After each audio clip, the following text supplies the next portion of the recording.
বিদ্বেষের আগুনে জ্বলছে বাংলাদেশ। ভোটের আগে ফের অশান্ত বাংলাদেশ। হাসিনা বিরোধী ছাত্রনেতা খুনে উত্তাল বাংলা। ওপার বাংলায় জনপ্রিয় সংবাদপত্র প্রথম আলো এবং ডেইলি স্টারের দফতরে আগুন। নৈরাজ্যের বাংলাদেশে ফের হিন্দু খুন।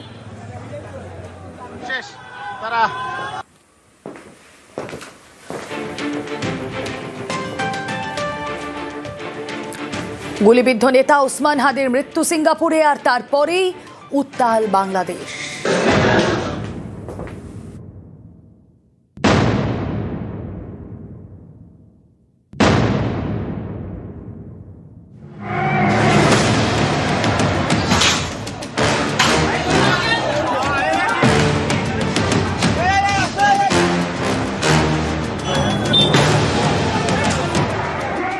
ফেব্রুয়ারি বাংলাদেশের সাধারণ নির্বাচন, তার আগে ফের অশান্ত ওপার বাংলা। ক্ষোভের আগুনে পুড়ে গেল বাংলাদেশের সব থেকে জনপ্রিয় দুটি সংবাদপত্রের দফতর, প্রথম আলো এবং ডেইলি স্টার।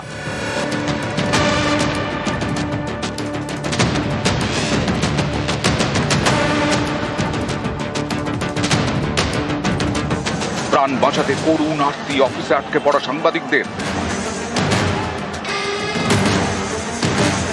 বিক্ষোভকারীদের নিশানায় ভারতের সহকারী হাইকমিশনগুলিও।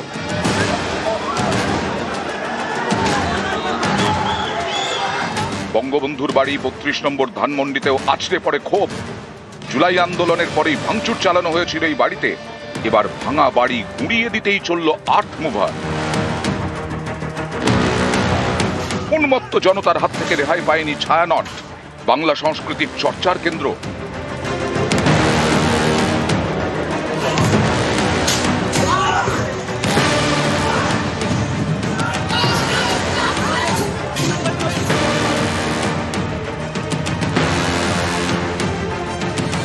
অশান্ত বাংলাদেশে হিংসার বলি সাংবাদিক থেকে সংখ্যালঘু।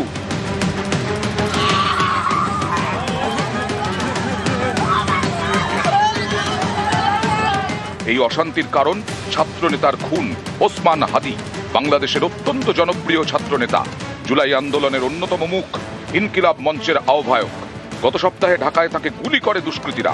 বৃহস্পতিবার সিঙ্গাপুরের হাসপাতালে মৃত্যু হয় ওসমান হাদির। সেই খবর বাংলাদেশে পৌঁছতেই আগুন জ্বলে ওঠে। শাহবাগ স্কোয়ার অবরুদ্ধ করে দেন বিক্ষোভকারীরা। ভাঙচুর করে আগুন ধরিয়ে দেওয়া হয় প্রথম আলো এবং ডেইলি স্টারের দফতরে। পুলিশ থেকে সেনাবাহিনী সবাই দর্শকের ভূমিকায়। নৈরাজ্যের বাংলাদেশে টার্গেট সংবাদপত্র, টার্গেট সংস্কৃতির কেন্দ্র ছায়ানট। বাংলাদেশ তখন পূর্ব পাকিস্তান। বাংলা সংস্কৃতি চর্চার জন্য ১৯৬১ সালে তৈরি হয় ছায়ানট। ছায়ানটের প্রতি কোণায় বাংলা সংস্কৃতির পদচিহ্ন। সেখানেই তাণ্ডব চালালো দুষ্কৃতীরা।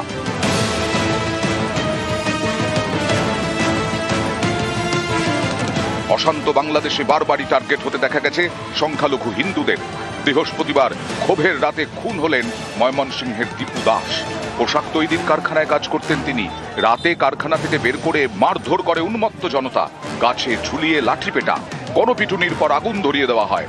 বাংলাদেশে হিন্দু খুনের প্রতিবাদে সরব হয়েছেন সাহিত্যিক তাসলিমা নাসরিন। একটা খালি বাটা মোবাইল চালাইছো, ইন্টারনেট কেমনে কি করলো? আমার ছেলে করবো, আমার ছেলে অশিক্ষিত না। শিক্ষিত ছেলে, আমার মনে হয় এই কামটা করবো। আমার ছেলে বিয়ে সাকে নেওয়ার কত লেখাপড়া করছে, ছেলে তো কিছু না কিছু বোঝে।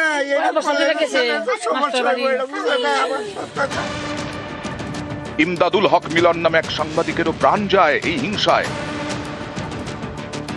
কোটা বিরোধী আন্দোলনে উত্তাল হয়ে ওঠে বাংলাদেশ।